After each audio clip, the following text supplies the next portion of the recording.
Friends, स्वागत है आपका हमारे YouTube channel study with smartness पे। फ्रेंड्स, पॉलिटी में आज हम संसद की वित्तीय समितियों के बारे में पढ़ेंगे। वैसे तो संविधान में बहुत समितियां हैं, लेकिन अधिक कार्य को सीमित समय में निपटाने के लिए संसदीय समितियों का गठन किया गया। उन्हीं में से हैं वित्तीय समितियां। ठीक है, ये समिति जो सभा द्वारा नियुक्त या निर्वाचित की जाती हैं, तो इनका आज हम देखेंगे क्या रोल है। ठीक है, आप चैनल को सब्सक्राइब कर लें ताकि समय समय पर वीडियो के नोटिफिकेशंस आपको मिलते रहें। पीडीएफ पाने के लिए आप टेलीग्राम में भी स्टडी विद स्मार्टनेस ज्वाइन कर ले। वहाँ पर वीडियो की पीडीएफ लिंक प्रोवाइड कराई जाती है जो आपके नोट्स बनाने के लिए बहुत ज़्यादा हेल्पफुल है। ठीक है, और वीडियो को लाइक शेयर करना बिल्कुल भी ना भूलें। तो चलिए स्टार्ट करते हैं आज संसद की वित्तीय समितियाँ।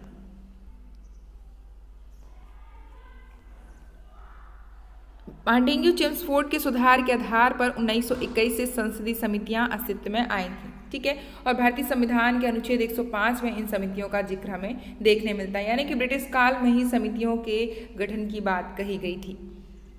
मुख्य रूप से समितियां दो प्रकार की होती हैं, अस्थायी और स्थायी। तो पहले हम पढ़ेंगे स्थायी समितियां। ठीक है, ये स्थायी एवं नियमित समिति होती है जिसका गठन संसद के अधिनियम के उपबंधों या लोकसभा के कार्य संचालन के नियम के अनुसरण में इसका किया जाता है। ठीक है, यानी इसे हम सीधे तौर से समझ सकते हैं कि लोकसभा के कार्य संचालन यानी लोकसभा के लिए ज़्यादा रोल करती हैं स्थायी समितियां। इनका कार्य अनवरत प्रकृति का होता है। अब इसमें बहुत सारी समितियां शामिल हैं, तो इनके बारे में हम देखेंगे। सबसे पहले आती है लोक लेखा समिति, फिर प्राक्कलन समिति, सार्वजनिक उपक्रम समिति, ST/SC समुदाय के कल्याण के संबंध में बनती है समिति, कार्य मंत्रणा समिति, विशेषाधिकार समिति और विभागीय समितियां।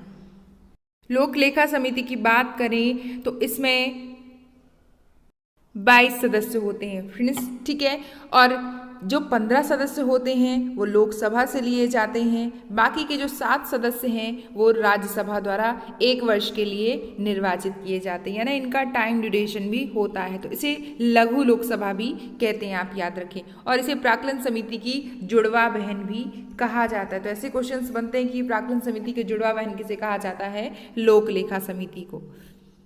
इस समिति के अध्यक्ष की बात करें तो इनके अध्यक्ष जो होते हैं वो लोकसभा अध्यक्ष के द्वारा मनोनयन उनका किया जाता है, तथा लोकसभा सचिवालय जो होते हैं इस समिति के कार्यालय की भूमिका अदा करते हैं। ठीक है, लोक लेखा समिति के कार्य की बात करें तो यह होती है कैग की एक सहायक संस्था कहलाती है। ठीक है, तो क्या होता है कि वित्तीय लेन देनों की जांच करती है और इस प्रकार ये एक अपनी संरचना के कारण सरकार पर एक दबाव बनाती है, इसलिए ये संविधान में महत्वपूर्ण समिति की भूमिका अदा करती है। ठीक है, तो आपसे क्वेश्चंस कई सारे बन सकते हैं कि जुड़वा बहन किसे कहा जाता है? लोक लेखा समिति को। किसकी जुड़वा बहन है? ये प्राक्कलन समिति की है। अभी हम प्राक्कलन समिति के बारे में विशेष रूप से पढ़ेंगे। इसके कार्य देखें तो वित्तीय लेन देनों की जांच करती है और कैग की महत्वपूर्ण संस्था होती है। नेक्स्ट देखते हैं फ्रेंड्स हम प्राक्कलन समिति के बारे में। ये संविधान की सबसे बड़ी समिति कहलाती है। ठीक है, ये क्वेश्चन भी बन सकता है। इसमें कितने मेंबर होते हैं? 30 मेंबर होते हैं। राज्यसभा के सदस्य इसमें शामिल नहीं होते, जबकि हमने लोक लेखा समिति में देखा तो 7 सदस्य जो होते हैं वो राज्यसभा से लिए जाते हैं 1 वर्ष के लिए। इसमें सारे मेंबर जो होते हैं वो लोकसभा के होते हैं। और इसमें क्या होता है कि समिति के सदस्यों को चुनाव प्रत्येक वर्ष अनुपातिक प्रतिनिधित्व प्रणाली के आधार पर किया जाता है, जिस प्रकार राष्ट्रपति का चुनाव होता है। ठीक है, इसमें सदस्यों की बात करें तो इनके सदस्यों का कार्यकाल जो होता है वह 1 वर्ष का होता है। समिति के अध्यक्ष की बात करें तो लोकसभा के अध्यक्ष द्वारा मनोनीत किया जाता है। ठीक है, अध्यक्ष जो होते हैं, और यदि लोकसभा का उपाध्यक्ष इस समिति में चुना जाता है तो फिर वही इस समिति का अध्यक्ष बन जाता है। ठीक है, अगर उपाध्यक्ष भी शामिल है कहाँ के? लोकसभा के। आप याद रखें, इंपॉर्टेंट है। ठीक है, अब कार्य की बात करें तो क्या रोल होता है?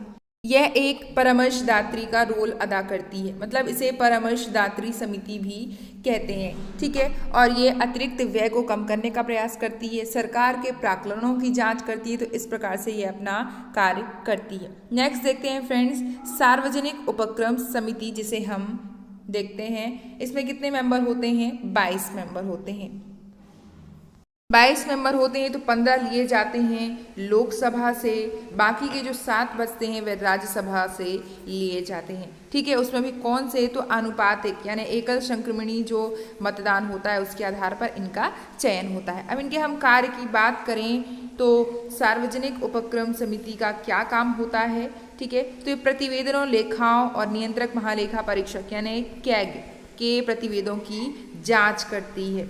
ठीक है, जैसे हम कैग को दंतहीन बाघ की संज्ञा देते हैं तो उसी प्रकार उनके प्रतिवेदनों की जांच करती है। ऐसे विषयों की जांच करना जो सदन या अध्यक्ष द्वारा निर्दिष्ट किए गए हों। ठीक है, तो इसका महत्वपूर्ण रोल है सार्वजनिक उपक्रम समिति का। नेक्स्ट आती है फ्रेंड्स SC/ST समुदाय के कल्याण के संबंध में समिति। ठीक है, इसमें भी सदस्य की बात करें तो इसमें भी 30 सदस्य होते हैं। जो 20 सदस्य होते हैं वो लोकसभा द्वारा और बाकी के जो 10 सदस्य होते हैं वो राज्यसभा द्वारा लिए जाते हैं। तो ये अनुसूचित जाति और अनुसूचित जनजातियों के कल्याण के संबंध में बनाई गई समिति होती है। नेक्स्ट देखते हैं फ्रेंड्स कार्य मंत्रणा समिति। सदस्य की बात करें तो इसमें 15 सदस्य होते हैं। ठीक है, और लोकसभा का अध्यक्ष इसका पदेन अध्यक्ष होता है। तो ये क्वेश्चन भी बन सकता है कि ऐसी कौन सी समिति है जिसमें लोकसभा का अध्यक्ष जो होता है वो पदेन अध्यक्ष होता है, तो वह होती है कार्य मंत्रणा समिति। ये राज्यसभा की कार्य मंत्रणा समिति में इस सभा का सभापति, इसका पदेन सभापति भी होता है। तो जब ये राज्यसभा के लिए काम करती है तो वहाँ पे जो सभा का सभापति होता है वो इसका पदेन सभापति होता है। लोकसभा के लिए कार्य करती है तो लोकसभा अध्यक्ष इसके सदस्य होते हैं। ठीक है, नेक्स्ट देखते हैं विशेषाधिकार समिति। विशेषाधिकार से मतलब देखें तो ये याचिकाओं की जांच के लिए भी होती है और नियम कानून के लिए। तो ऐसे कुछ अधिकार होते हैं जो विशेष रूप से होते हैं, उनके लिए होती है। नेक्स्ट देखते हैं फ्रेंड्स विभागीय समिति, बहुत इंपॉर्टेंट है। विभागीय समिति की बात करें तो ये ऐसी समितियों की कुल संख्या जो होती है सदस्य संख्या 24 होती है। प्रत्येक विभागीय समिति में अधिकतम सदस्य होते हैं 31। ठीक है, इसमें 21 सदस्यों को जो मनोनयन किया जाता है वो स्पीकर द्वारा किया जाता है और बाकी के जो 10 सदस्य होते हैं उनका मनोनयन राज्यसभा के सभापति द्वारा किया जाता है। तो आप याद रखें विभागीय समितियाँ, इसके सदस्य सिचुएशन आने पर ऐसे घटाए या बढ़ाए भी जा सकते हैं फ्रेंड्स। ठीक है, अब इनका कार्य क्या होता है तो कार्य की बात कर लेते हैं। तो ये विभागीय मामलों की जांच के लिए बनाई जाती हैं। विभागीय मामलों की जांच और विभागों की वार्षिक रिपोर्ट को देखती हैं, यानी वार्षिक रिपोर्ट की जांच करती हैं। ठीक है, ये होती हैं विभागीय समितियां।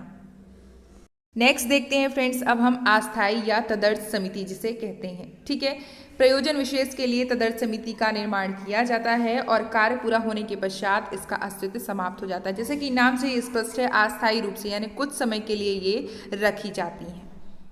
निम्न प्रकार की समितियां आती हैं, जैसे कि होती है जांच समिति। ये किसी तात्कालिक घटना की जांच के लिए की जाती है। तात्कालिक घटना एक समय में आती है, अचानक आती है, तो उसी के लिए बनाई गई समिति है जांच समितियां। नेक्स्ट देख लेते हैं सलाहकार समिति। तो ये किसी विधेयक आदि पर विचार करने के लिए बनाई गई समितियां। कोई विधेयक आता है तो उस पर विचार विमर्श के लिए जो समितियां बनाई गई हैं उसे कहते हैं हम सलाहकार समिति। अस्थायी समितियों में 2 मुख्य समितियां और भी हैं, उन्हें भी हम देख लेते हैं।